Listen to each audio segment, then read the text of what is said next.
Welcome to the BL Story Room. I'm so glad you've joined us for this journey. Before we dive into tonight's story, let me know in the comments where you're listening from. I love seeing how far our community reaches. If you're a fan of deep tension, slow burn possession, and stories that pull at your heartstrings, make sure to hit that subscribe button and turn on notifications. You won't want to miss how this one unfolds. Now let's begin. Chapter 1. The radiator in the studio apartment gave one final, pathetic hiss before going stone cold. Lin Yu didn't move from the floor. He couldn't. His back was pressed against the peeling wallpaper, his legs stretched out toward a flickering space heater that was doing more to smell like burnt dust than actually provide heat. Outside, the Seattle rain was relentless, drumming against the single-pane window like it was trying to break in and finish him off. He shifted, a sharp, dull ache blooming in his lower back. His hand moved instinctively to the heavy, rounded swell of his stomach beneath an oversized, threadbare hoodie. He was hungry. Not the kind of hunger that makes your stomach growl, the kind that makes your bones feel hollow. He hadn't eaten a full meal in 2 days. The prenatal vitamins were gone, the rent was 3 weeks overdue, and the local clinic had told him that morning that if he didn't bring $500 for the emergency intake fees by tomorrow, they couldn't guarantee him a bed for the delivery. He was 34 weeks. He was running out of time. With trembling fingers, Lin Yu pulled his phone from his pocket. The screen was cracked, a spiderweb of glass slicing across his thumb. He scrolled through his contacts. Most were blocked or dead, until he found a number he hadn't called in 3 years. Old Man Chen, a black market broker who used to find research assistants for shady labs. He was a crook, but he owed Lin Yu a favor from the before times. "I'm sorry to bother you," Lin Yu typed, his vision blurring with exhaustion. "I just need money for hospital fees. I'll pay it back. Please. I have no one else." He hit send. The little blue bubble popped up. He watched it, his heart hammering against his ribs so hard it hurt. 1 minute passed. The silence of the room was deafening, save for the rain. Then his phone buzzed. "Unknown, you sent this to the wrong person." Lin Yu's blood went cold. He looked at the number. He'd mistyped the last digit. Instead of a 4, he'd hit a 3. "I'm so sorry," Lin Yu typed frantically, his face burning with shame. "Please ignore that. I'm so sorry. I'll delete the message." He waited for a "no problem" or for the person to just block him. People in this city didn't care about a stranger's desperation. They looked away from it on the street. They certainly didn't want it in their text inbox. He stared at the screen, waiting for the "delivered" to stay there forever. But the typing bubbles appeared. "Unknown, how many weeks?" Lin Yu froze. His breath hitched in his throat, and for a second, the room felt like it was spinning. He looked back at his original message. "I just need money for hospital fees." He hadn't mentioned a baby. He hadn't mentioned a pregnancy. He had only asked for hospital fees. A person would normally assume an accident, a broken limb, or a sick parent. How did this stranger know? He felt a strange, prickling heat crawl up the back of his neck. It was a sensation he hadn't felt in years, a phantom tugging at the base of his spine, right where his scent glands sat dormant under a thick layer of medical-grade suppressants. "I don't know what you mean," Lin Yu replied, his heart rate spiking. "Please, just forget it." 5 miles away, in a penthouse that sat above the clouds, Qin Shen sat in the dark. The only light in the room came from the glowing screen of his encrypted phone. He shouldn't have been able to smell anything. Pheromones didn't travel through cellular data. That was a biological impossibility. And yet, the moment that text had arrived, the air in his office had changed. It didn't smell like the expensive sandalwood incense he burned to keep his alpha instincts sharp. It smelled like rain-drenched plum blossoms. It was a scent he had buried under years of blood, boardrooms, and cold, hard steel. A scent from a single night in a rain-slicked alleyway in Shanghai 3 years ago. A night he had been poisoned, losing control, and a night where a desperate, beautiful Omega had saved him and then vanished into the fog. Qin Shen's thumb hovered over the screen. His eyes were narrowed, his face a mask of predatory focus. He didn't believe in coincidences. He didn't believe in fate. He believed in ownership. Unknown, 34 weeks. Give or take. Lin Yu dropped the phone. It clattered onto the hardwood floor. How could he know? He scrambled to pick it up, his breath coming in short, jagged gasps. He wanted to throw the phone across the room. He wanted to run. But where? He couldn't even afford a bus ticket. The phone buzzed again. Unknown. You don't need money, Lin Yu. Lin Yu's heart stopped. He hadn't signed his name. Unknown. A car is outside your building. Black SUV. License plate ending in 88. Get in. Lin Yu looked at the door. He looked at the window. He felt like a rabbit that had just realized the tall grass wasn't a hiding spot, but a trap. For you. He texted, his hands shaking so much he could barely hit the keys. Unknown. The person who is going to make sure you survive the night. Get in the car. Lin Yu stood up, leaning heavily against the wall as a wave of dizziness washed over him. He looked out the window. Down in the street, idling quietly against the curb, was a sleek, black SUV with tinted windows. It looked like a shark in dark water. He shouldn't go. Every instinct he had told him to bolt. But as he looked around his freezing, empty apartment, at the empty fridge and the pile of eviction notices, he realized he was already dead if he stayed here. He grabbed his worn coat, wrapped it over his stomach, and headed for the door. He didn't know that as he stepped into the elevator, Qin Shen was watching him through the building's hacked security feed. Qin Shen watched the way the Omega moved, protective, tired, but with a stubborn set to his jaw that made the Alpha's inner beast growl with a dark, terrifying satisfaction. Mind, the instinct whispered. Qin Shen put his phone down and stood up. He didn't look like a man about to perform an act of charity. He looked like a man who had finally found a piece of himself that had been stolen, and he was prepared to burn the world down to keep it. Chapter 2. The interior of the SUV smelled of expensive leather and something else, something cold and sharp, like winter air before a storm. Lin Yu sat on the very edge of the seat, his hands folded tightly over the bump of his stomach. He felt small. The plush carpet under his worn-out sneakers felt like an insult to his poverty. He kept expecting the driver to turn around and tell him it was all a joke, to kick him back out into the freezing Seattle rain. But the driver didn't speak. He didn't even look in the rearview mirror. He just drove, weaving through the city traffic with a terrifying, silent efficiency. Where are we going? Lin Yu asked, his voice cracking. No answer. Lin Yu swallowed hard. He looked at the door handle. Electronic. He was a research assistant. He knew how high-end tech worked. This car was a fortress. He wasn't a passenger, he was cargo. When the car finally slowed, they weren't at a public hospital. There were no flashing sirens or crowded waiting rooms.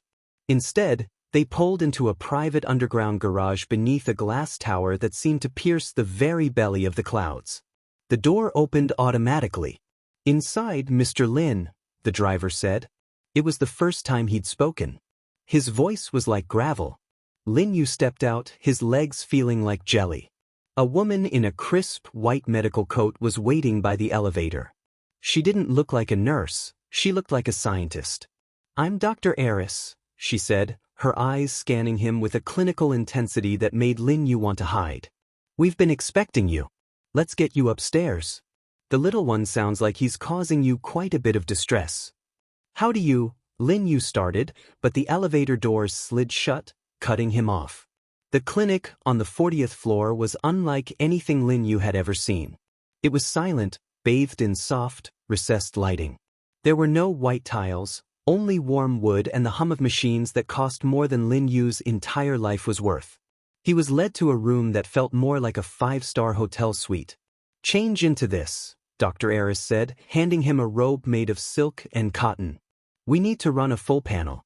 Your last text indicated you were looking for hospital fees. Given your biometric scan from the lobby, you're severely malnourished and your stress levels are hitting the red zone. Lin Yu stood in the center of the room, clutching the robe. Who is paying for this? Who sent that text? Dr. Eris paused at the door. She gave him a look that was almost pitying. Someone who doesn't like to lose what belongs to him. Now change. Every minute you waste is a minute the baby goes without nutrients. The mention of the baby hit Lin Yu harder than any threat. He changed. The exam was a blur of cold gel, humming ultrasounds, and the sharp prick of needles. He lay on the bed, staring at the ceiling, feeling more like an object than a human. He was used to being ignored, but this being scrutinized, was worse. It's strange, Dr. Eris murmured, looking at a screen filled with scrolling data. What is? Lin Yu asked, his heart thumping. Is he okay? Is the baby okay? The baby is fine. Remarkable, actually, she said, turning the screen away. But your body, you've been taking heavy-duty suppressants, haven't you? Illegal ones. The kind that don't just hide your scent, but try to kill the bond itself. Lin Yu looked away. I had to. I couldn't be found. Well, the doctor said, her voice dropping to a whisper. The suppressants failed. Or rather, someone's signature is so strong it burned right through them. She walked to a console and pressed a button. A moment later, a printer hummed. She grabbed a sheet of paper, looked at it, and then tucked it into a folder. I need to make a call, she said. Stay here. Eat the food on the tray. If you try to leave, the floor is on lockdown. It's for your safety, Mr. Lin. Truly. She left. Lin Yu was alone. On the bedside table sat a tray of steaming broth, fresh bread, and fruit that smelled like actual heaven. His stomach cramped with hunger, but his throat felt too tight to swallow. He reached for his phone, but it was dead. Completely black. He stood up, the silk robe swishing against his ankles. He felt a sudden, strange sensation. It wasn't a kick. It was a warmth, starting at the base of his neck and spreading down his spine. It felt like a heavy, invisible hand resting on his shoulder. The air in the room changed. It didn't happen fast. It was slow, like a shadow creeping across a floor. The scent of the room, sterile and clean, was being pushed out. Sandalwood, burnt sugar, and a hint of something metallic, like a knife's edge. Lin Yu's knees buckled. He grabbed the edge of the medical bed to keep from falling. His breath came in short, shallow puffs. His Omega instincts, buried under years of pills and fear, suddenly screamed. Alpha. Not just any Alpha. The Alpha. He looked toward the large glass window that looked out over the rainy city. A man was standing there. Lin Yu hadn't heard the door open. He hadn't heard a single footstep. The man was tall, impossibly so. He wore a suit that looked like it was made of shadows, charcoal gray, and perfectly tailored to a frame that was all lean muscle and controlled power. He didn't look like a businessman. He looked like a king who had walked off a battlefield and decided to buy the world. This was Qin Shin. He didn't move. He just watched Lin Yu. His eyes weren't warm. They were the color of flint, cold and calculating. You've lost weight, Qin Shin said. His voice was a low, resonant vibration that seemed to settle right in Lin Yu's chest. It wasn't a question. It was a statement of fact, an accusation. Lin Yu tried to find his voice, but it was trapped behind the sudden, frantic beating of his heart. Do I know you? Qin Shin took a step forward. Just one. The space between them felt like it was charged with electricity. Lin Yu could feel the Alpha's presence pressing against his skin, heavy and demanding. It was a sensual weight, a physical force that made his skin tingle and his breath hitch. It felt like being touched without being touched.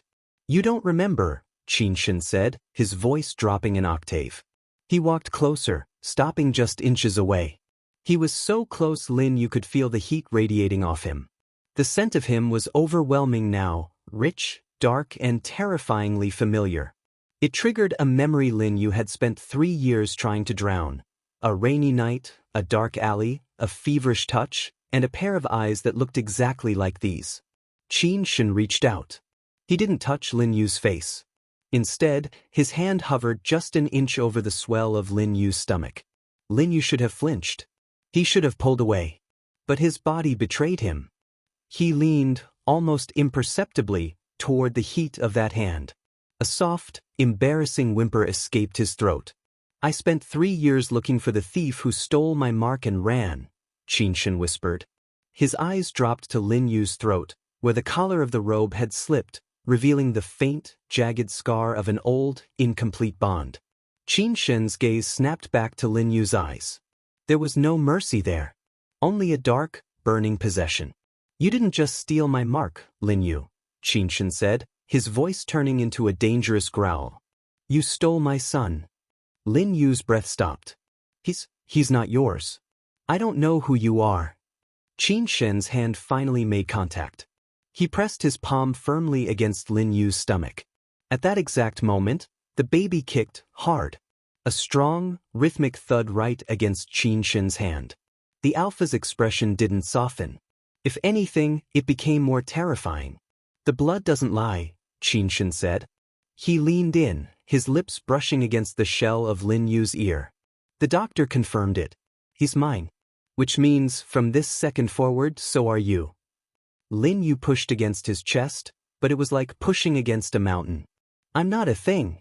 You can't keep me here. I'm not keeping you here, Qin Shen said, pulling back just enough to look down at him. A small, cold smirk touched the corner of his mouth. The hospital is too public. The car is waiting downstairs. We're going home. I'm not going anywhere with you, Lin Yu hissed, his pride finally sparking through his fear. Qin Shen didn't argue. He didn't raise his voice. He simply leaned down, his face inches from Lin Yu's. For a heartbeat, Lin Yu thought he was going to be kissed. The Alpha's scent was so thick it was like a physical weight on his tongue. He felt a traitorous spark of heat pool in his belly. You have two choices, Lin Yu, Qin Shen murmured, his breath hot against Lin Yu's lips. You can walk to the car on your own. Or I can carry you through this building in front of every doctor and guard I employ. Either way, you are leaving this room with me.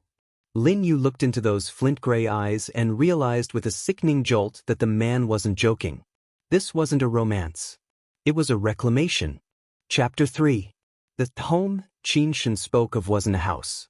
It was a fortress of glass and black steel perched on a cliffside overlooking the Puget Sound. As the SUV wound up the private driveway, the headlights caught the shimmer of rain on the evergreen trees, making them look like jagged teeth against the night sky. Lin Yu stared out the window, his hand resting on the door handle. It was still locked. When the car stopped, the silence was heavy. Qin Shen didn't wait for the driver. He opened his own door and walked around to Lin Yu's side. When the door opened, the cold sea air rushed in, smelling of salt and wet pine. Out, Qin Shen commanded. Lin Yu didn't move. I have a life, you know. I have a job, or I did. I have things in my apartment. You had a landlord who was going to throw you into the street tomorrow morning, Qin Shen said, his voice flat. And your things are already being moved. The items worth keeping will be here by morning. The rest is trash. Lin Yu felt a surge of hot, bitter anger. You don't get to decide what part of my life is trash. Qin Shen reached in. For a second, Lin Yu thought he was going to grab him, but the Alpha simply leaned over, his massive frame blocking out the light. He unbuckled Lin Yu's seatbelt.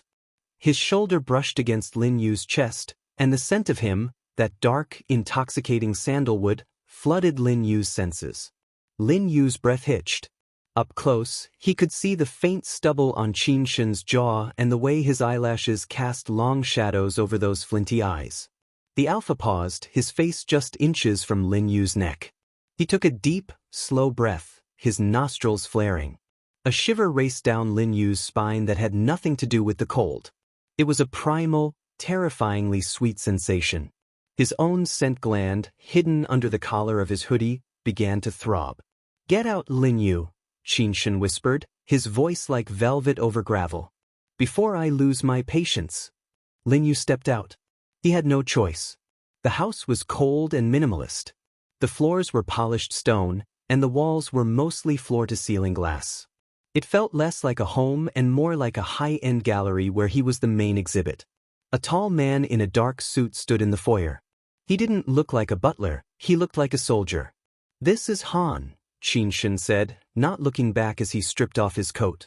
He handles the logistics of this property. If you need something, tell him. If you try to leave, he will stop you. I'm a prisoner, then, Lin Yu said, his voice trembling as he stood in the middle of the vast, empty room. Qin Shen stopped. He turned around slowly, his eyes raking over Lin Yu's tired face, the dark circles under his eyes, and the way he was protectively cradling his stomach. You are a target, Qin Shen corrected. The blood in that child is rare, Lin Yu. Do you have any idea what people in my world do to get their hands on a pure-blood alpha heir from my line? You were hiding in a slum with no lock on your door and a broken window. You weren't living. You were waiting to be caught. Lin Yu bit his lips so hard he tasted copper. He knew Qin Shen was right, and that's what hurt the most. He'd spent months looking over his shoulder, jumping at every shadow. Come, Qin Shen said, his tone softening only a fraction. You need to eat. The dining table was a slab of dark oak. A meal had already been laid out: roasted chicken, steamed greens, and a bowl of rich, red soup that smelled of ginger and bone marrow. It was exactly what a pregnant Omega needed to regain their strength. Lin Yu sat down, his legs aching. He wanted to refuse, to show some kind of resistance, but the baby gave a sharp, hungry kick, reminding him that he wasn't just eating for himself. He picked up the spoon with shaking hands. Qin Shen didn't eat. He sat at the head of the table, a glass of dark amber liquid in his hand, and watched. The silence wasn't uncomfortable, it was heavy. Every time Lin Yu lifted the spoon to his mouth, he could feel Qin Shen's gaze. It wasn't just a look, it felt like a touch. It traveled over his throat, his hands, and settled on his stomach. Why now? Lin Yu asked between bites, his voice small in the large room. If you're so powerful, if you've been looking for me, why did it take a wrong number text for you to find me? Qin Shen swirled the liquid in his glass. You were good at disappearing, little research assistant. You used the lab's equipment to manufacture your own suppressants. You stayed off the grid. You lived like a ghost. He paused, his eyes darkening. But ghosts don't send texts at 2 in the morning begging for help. Your desperation was louder than your suppressants. Lin Yu looked down at his soup. I was tired of being alone. The admission hung in the air, raw and bleeding. For a moment, the mask on Qin Shen's face slipped. The flash of something, hunger? Regret? Crossed his features. He stood up and walked around the table. He stopped behind Lin Yu's chair. Lin Yu stiffened, his heart beginning to race. He could feel the heat of the Alpha's body radiating through the back of the chair. Qin Shen leaned down, his hands resting on the table on either side of Lin Yu, effectively pinning him in place. You aren't alone anymore, Qin Shen murmured. He reached out, his long, scarred fingers gently brushing a stray hair away from Lin Yu's damp forehead. His touch was surprisingly light, almost hesitant. He traced the line of Lin Yu's jaw, his thumb lingering near the corner of his mouth. Lin Yu's breath hitched. He should pull away. He should tell him to stop. But his body felt heavy, anchored by the Alpha's presence. He looked up, his eyes meeting Qin Shen's. The air between them felt thick, like honey. Lin Yu could see the gold flecks in the Alpha's gray eyes. He felt a strange, magnetic pull, a desire to lean into that touch, to let this man take the weight of the world off his shoulders. Qin Shen's gaze dropped to Lin Yu's lips. He tilted his head, his face descending slowly. Lin Yu's eyes fluttered shut. He could feel the warmth of Qin Shen's breath on his skin. It smelled of expensive scotch and that deep, dark wood. His heart was hammering a frantic rhythm against his ribs. Just as Lin Yu felt the ghost of a touch on his lips, a promise of a kiss that would claim him entirely, the baby kicked. It was a violent, sudden movement. Lin Yu gasped, his hand flying to his stomach. Qin Shen froze. He pulled back just an inch, his eyes dropping to where Lin Yu's hand was pressed against the fabric of his hoodie. The spell was broken, but the tension remained, vibrating in the air like a struck chord. Qin Shen straightened up, his face becoming an unreadable mask once again. Finish your dinner, he said, his voice cold and clipped. Han will show you to your room. There are clothes there. We have a lot to discuss tomorrow. He turned and walked out of the room without another word, leaving Lin Yu alone in the vast, silent dining room. Lin Yu touched his lips with his fingertips. They were tingling. He looked at the doorway where the Alpha had disappeared. He had survival now. He had food, warmth, and protection. But as he looked at the high-tech cameras blinking in the corners of the ceiling, he realized he had never been further from freedom. And the scariest part? A small, traitorous part of his heart didn't seem to mind. Chapter 4. The room Han led him to wasn't a bedroom. It was a sanctuary designed by someone who understood exactly how much Lin Yu had lost. It was large, bathed in the soft, blue-gray light of the Seattle moon reflecting off the sound. There was a fireplace crackling quietly in the corner, and a bed that looked soft enough to drown in. But it was the door at the far end of the suite that drew Lin Yu's attention. He pushed it open and froze. It was a nursery. It wasn't just ready, it was curated. Hand-carved wooden cribs, organic cotton blankets in muted earth tones, and shelves filled with books on childhood development and forensic accounting. Qin hadn't just been looking for him.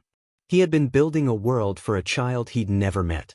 Lin Yu felt a lump form in his throat. It was terrifying to be seen this clearly. He walked to the crib and ran his hand over the smooth wood. His fingers trembled. This was everything he had wanted for his son, everything he had been willing to starve for, and it had been delivered by a man who looked at him like he was a piece of valuable property. The Alpha spent a lot of time on this room, a voice said from the doorway. Lin Yu jumped, spinning around. It was Han. The man stood with his hands behind his back, his face a neutral mask. He doesn't do anything halfway, Mr. Lin. Especially not when it comes to his own blood. Where is he? Lin Yu asked, trying to steady his breathing. In his study. He has situations to handle. You should rest. There are silk pajamas in the dresser. They've been treated with a neutralizer so they won't irritate your scent gland. Han bowed slightly and closed the door, the soft click of the lock echoing in the silent room. Lin Yu didn't change into the silk pajamas. He kept his hoodie on, the one that still smelled faintly of the damp, cold apartment. It was his only connection to the person he used to be. He lay on top of the covers, watching the shadows of the rain dance on the ceiling. Sleep was impossible. Every time he closed his eyes, he felt that phantom tug at the base of his neck. The bond was waking up, fed by the proximity of the Alpha. It was a physical ache, a hunger that no amount of soup could satisfy. Around 3 a.m., the door clicked open again. Lin Yu didn't move. He kept his back to the door, his heart hammering against the mattress. He heard the heavy, slow footsteps of someone who didn't care if they were heard. The air in the room suddenly felt pressurized. Sandalwood. Storm clouds. The bed groaned as a weight settled on the edge of it. Lin Yu held his breath, his eyes squeezed shut. A hand settled on his hip. It was large, the heat of it burning through the thick fabric of his hoodie. It didn't move, it just stayed there, heavy and possessive. I know you're awake, Qin voice rumbled in the darkness. Lin Yu rolled over slowly, looking up at the silhouette of the man sitting beside him. Qin had taken off his tie and unbuttoned the top few buttons of his shirt. He looked exhausted, but his eyes were as sharp as ever. Why are you here? Lin Yu whispered. Because the house is too quiet, Qin said. He reached out, his fingers tracing the line of Lin Yu's jaw, moving down to the sensitive skin of his neck. He lingered over the scent gland, his thumb pressing just hard enough to make Lin Yu's toes curl. You smell like fear, Qin murmured, his voice dropping to a dangerous, low hum. An old rain. It's pathetic. Lin Yu flinched. Then let me go. If I'm so pathetic, why keep me? Qin leaned down, his face inches from Lin Yu's. In the dark, his eyes looked like molten silver. Because you're mine to fix, he said. He moved his hand from Lin Yu's neck to his stomach, splaying his fingers wide. And because your old life no longer exists. I bought your research lab this evening. The director was selling your old files, and your location, to a group out of Chicago. They don't want a research assistant, Lin Yu. They want an Omega with a high fertility compatibility score. Lin Yu felt the blood drain from his face. What? They were coming for you tomorrow morning, Qin said, his voice turning cold as ice. I didn't send you money because money wouldn't have saved you. It would have just made you a more expensive prize. He leaned in closer, his nose brushing against Lin Yu's. The intimacy was suffocating and electric. Lin Yu could feel the Alpha's pulse jumping in his neck. I am the only thing standing between you and a cage that isn't made of glass, Qin whispered. Lin Yu's breath hitched. He felt a tear slip from the corner of his eye and disappear into his hair. The weight of it all, the months of running, the hunger, the fear, finally broke him. A small, broken sob escaped his throat. Qin Shen didn't offer words of comfort. He wasn't that kind of man. Instead, he moved. He pulled Lin Yu toward him, sliding an arm under his neck and pulling him into the hard, warm curve of his chest. It wasn't a hug. It was a claim. Lin Yu pressed his face into the Alpha's shirt, his hands clutching at the expensive fabric. He hated himself for how good it felt. He hated how the Alpha's scent immediately began to soothe the frantic buzzing in his brain. Qin Shen rested his chin on top of Lin Yu's head, his hand moving in slow, rhythmic circles over the Omega's back. "Stay quiet," Qin Shen commanded, though his voice was softer now. "Sleep. I'm not going anywhere." For the first time in months, the tension in Lin Yu's spine began to uncoil. He felt the heavy, rhythmic thud of Qin Shen's heart beneath his ear.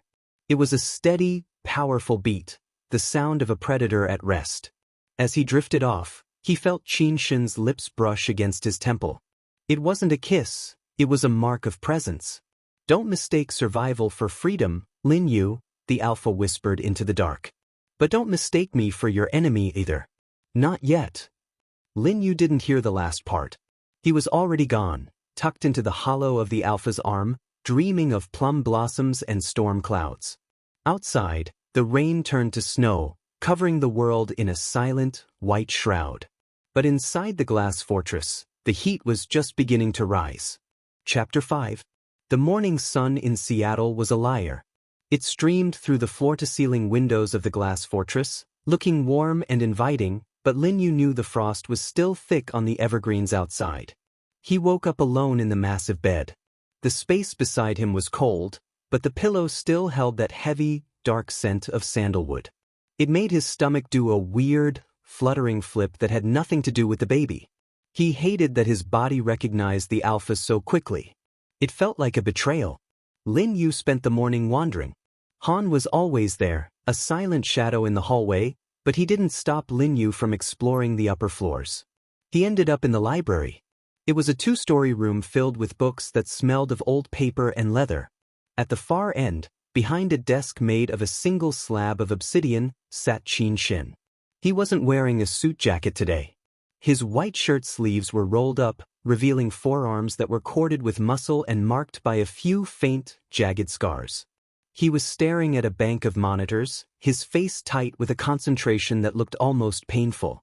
Lin Yu stood in the doorway, his hand resting on the swell of his stomach. "I want to go for a walk."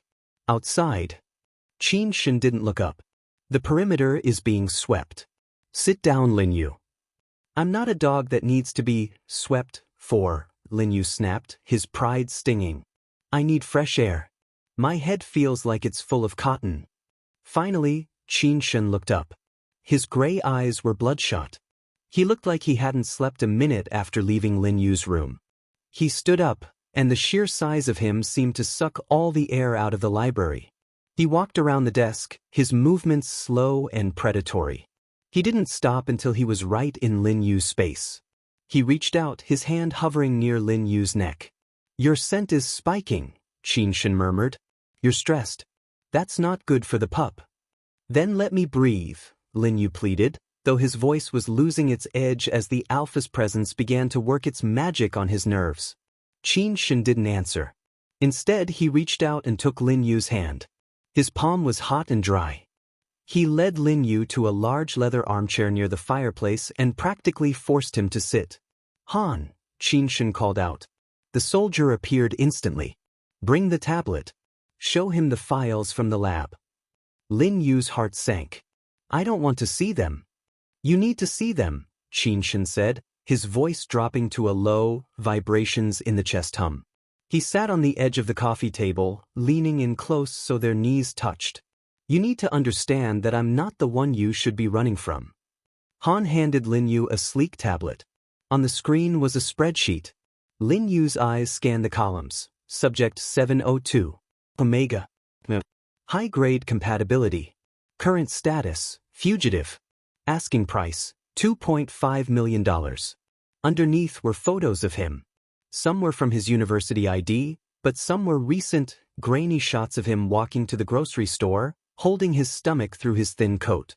"They were tracking me," Lin Yu whispered, the tablet shaking in his hands. For how long?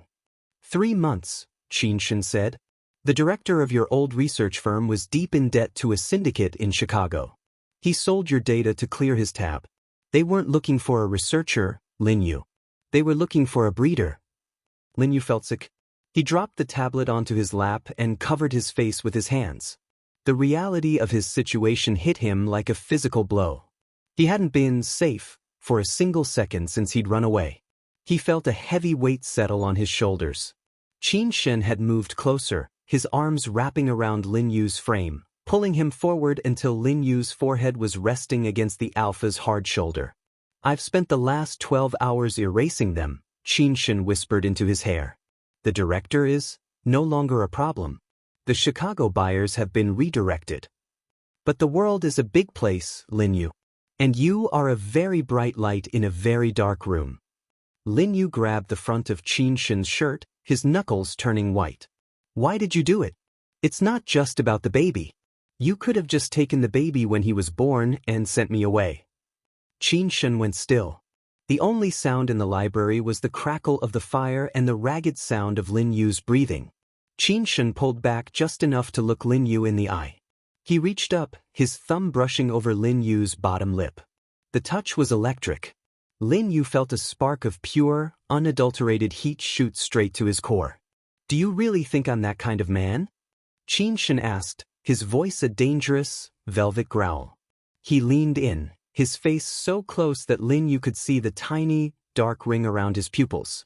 The air between them was thick with the scent of sandalwood and something sweeter now, the smell of Lin Yu's own pheromones finally beginning to accept the Alpha. I don't keep things I don't want, Qin Shen murmured. His gaze dropped to Lin Yu's mouth. Lin Yu's heart was hammering like a trapped bird. He knew he should push him away. He knew he should assert his independence. But all he could think about was the heat of Qin Shen's skin and the way the Alpha's presence made the world feel quiet. He leaned forward, his eyes fluttering shut. He could feel the ghost of Qin Shen's lips against his, a soft, teasing pressure that made his head spin. It wasn't a kiss yet, it was an invitation. Qin Shen's hand moved to the back of Lin Yu's head, his fingers tangling in the soft hair. He pulled him just a fraction closer, his breath hot against Lin Yu's skin. You're not a pet, Lin Yu, Qin Shen whispered against his lips. And you're not just a responsibility. You're the only person who ever looked at me and didn't see a monster. Even that night in the rain, you stayed. You helped. Lin Yu's breath hitched. I didn't stay because you were a monster. I stayed because you looked lonely. Qin Shen's grip tightened for a second, a low, pained sound vibrating in his throat. He leaned in, his lips finally brushing firmly against Lin Yu's. It wasn't a soft kiss. It was deep, hungry, and full of a desperate kind of possession. It tasted of salt and coffee, and it felt like coming home after a long, cold war. Lin Yu let out a soft, broken moan, his hands sliding up to wrap around Qin Shen's thick neck. For that moment, the breeder files, the mafia threats, and the glass walls didn't matter. There was only the heat of the Alpha and the steady, thumping heartbeat of the baby between them. Qin Shen pulled back, his forehead resting against Lin Yu's. His eyes were dark, full of a hunger that terrified and thrilled Lin Yu at the same time. Stay, Qin Shen whispered. Not because I'm forcing you. Stay because you know I'm the only one who can keep you whole. Lin Yu looked at the man who had bought his life to save it. He knew the choice wasn't really a choice. But as he looked into those gray eyes, he realized he didn't want to run anymore. For now, Lin Yu whispered back, his voice shaky but firm. I stay for now. Qin Shen's expression didn't change, but the hand on the back of Lin Yu's neck softened. That's all I need. He stood up, pulling Lin Yu with him. Han has prepared a room for you on the main floor. No more stairs. And no more locked doors, Lin Yu. If you want to walk, we walk together. As they left the library, Lin Yu felt a strange sense of peace. He was still in a cage, perhaps. But the bars were starting to feel a lot more like arms. Chapter 6. The weeks that followed were a blur of soft fabrics, rich food, and the constant, heavy presence of Qin Shen. The glass fortress didn't feel like a prison anymore, but it didn't quite feel like home either. It felt like a waiting room, a place where the air was always thick with the scent of a storm that refused to break. Lin Yu was in the nursery, folding a small, cream-colored onesie, when he found it. He'd been looking for a place to store the extra blankets Han had brought up. He pulled open a drawer in the back of a heavy oak wardrobe and saw a small, leather-bound folder. It wasn't marked with a corporate logo or a security seal. It just looked old. He opened it. Inside wasn't a list of laboratory subjects. There were photos, physical, printed photos. They were all of him. But they weren't grainy security shots. They were taken from a distance, through rain-streaked windows or from across a crowded street. They dated back 2 years. There was a receipt from a pharmacy in a different city for prenatal vitamins, paid for in cash by a friend. There was a copy of an anonymous report sent to the police when a group of debt collectors had gotten too close to Lin Yu's old apartment 6 months ago. Qin Shen hadn't just found him through a wrong number text. He had been a ghost in Lin Yu's life for years. The door clicked. Lin Yu didn't jump. He knew the rhythm of those footsteps now. He didn't turn around as the scent of sandalwood and cold steel filled the room. "You knew," Lin Yu said, his voice barely a whisper. He held up the photo of himself from a year ago, standing at a bus stop in the rain. "You were there the whole time." Qin Shen walked into the room. He didn't look guilty. He didn't look sorry. He looked tired. He stopped a few feet away, his shadow falling over the crib.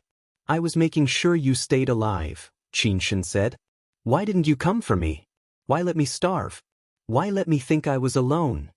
Lin Yu's voice rose, a sharp edge of pain cutting through the quiet. Qin Shen's jaw tightened.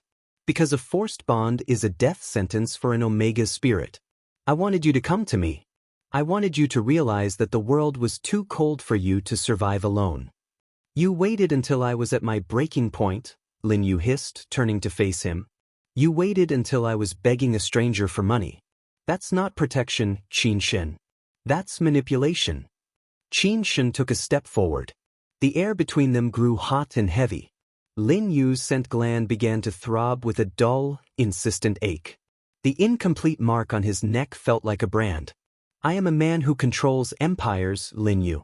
I don't know how to be soft," Qin Shen said, his voice dropping to a low, raw vibration. "I only know how to keep what is mine.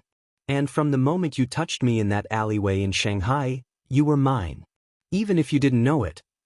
He moved closer, his hand coming up to cup Lin Yu's face. His thumb brushed over Lin Yu's cheekbone, his touch possessive and surprisingly tender. "The bond is waking up," Qin Shen murmured, his eyes searching Lin Yu's. "You can feel it, can't you? The way your skin burns when I'm near. The way your body cries out for me at night." Lin Yu wanted to deny it. He wanted to spit in the Alpha's face and walk out into the snow. But he couldn't. His body was betraying him. He leaned into the palm of Qin Shen's hand, a soft, broken sound escaping his throat. "It's an instinct," Lin Yu whispered. It's not love. "Call it what you want," Qin Shen said. He leaned down, his nose brushing against the sensitive skin of Lin Yu's neck, right over the scent gland. Lin Yu's knees buckled, and he grabbed the Alpha's forearms for support. The scent of Qin Shen was overwhelming now, like being submerged in warm, dark water. It was a sensual weight that made Lin Yu's head swim and his pulse race. "But here is your choice, Lin Yu," Qin Shen whispered against his skin, his breath hot and damp. "The people who want you as a prize haven't gone away. They are just waiting for a lapse in my security. You can walk out that door right now. I'll give you money. I'll give you a new name. But you will be unmarked. You will be hunted. And you will be alone." He pulled back just enough to look Lin Yu in the eye. His flint-gray gaze was unwavering. "Or," Qin Shen continued, his voice dropping to a velvet growl, "you stay. You let me finish the mark. You become untouchable. My name becomes your shield. This house becomes your kingdom." Lin Yu looked at the nursery, then at the photos in the folder, and finally at the man standing before him. He saw the loneliness in Qin Shen's eyes, a reflection of his own. "If I stay," Lin Yu said, his voice trembling but clear, "I don't stay as a prize. I don't stay as a subject. I stay as the person who saved you in that alley. I stay on my own terms." A slow, dark smile touched Qin Shen's lips. It wasn't the smile of a businessman, it was the smile of an alpha who had finally found a mate worthy of his throne. "I wouldn't have it any other way," Qinshan murmured. He leaned in, and this time, there was no hesitation. The kiss was slow, deep, and tasted of a shared future. It wasn't the end of the struggle, but it was the end of the running. As Qinshan's arms wrapped around Linyu, pulling him close against the heat of his body, the storm outside finally broke, and the first true peace Linyu had ever known settled over the glass fortress. Thank you so much for staying until the very end of this journey. Stories like these remind us that even in the darkest moments, there's always a path to protection, and maybe something more. If you felt the tension between Linyu and Qinshan, make sure to give this video a like and tell me your favorite scene in the comments. Don't forget to subscribe to the BL Story Room so you never miss a new chapter. I'll see you in the next story. Stay safe out there. Would you like me to develop a new plot for your next video? Or should we refine the Saint Hall of Talents brand structure you mentioned earlier?